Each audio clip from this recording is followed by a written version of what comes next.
السلام عليكم متابعينا الكرام، تحياتي لكم جميعا اينما كنتم وارتحلتم. ما تنساوش الاخوه اللي جديد معنا في القناه اشترك معنا في القناه فضلا وليس امرا، ولا عجبك الفيديو ما تنساش تضغط على زر الاعجاب. اذا متابعينا الكرام، موعد وتوقيت مباراه نهضه بركان ضد فريق ريفرز يونايتد النيجيري في الجوله الثانيه من دور المجموعات كاس ابطال افريقيا. وتمكن فريق نهضه بركان الفوز في الجوله الاولى ضد فريق باور ديناموز الزامبي ب3 أهداف الى شيء.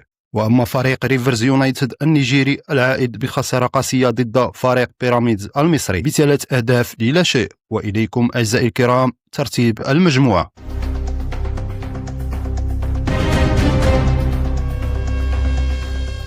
إذا متابعينا الكرام، موعد المباراة يوم الجمعة 28 نوفمبر على الساعة 5 بتوقيت المغرب وتونس والجزائر، وأما بتوقيت مصر على الساعة 6 مساء، وبتوقيت السعودية على الساعة 7 مساء. والقناة الناقلة أعزائي الكرام بين سبور HD 7 والرياضية TNT المغربية.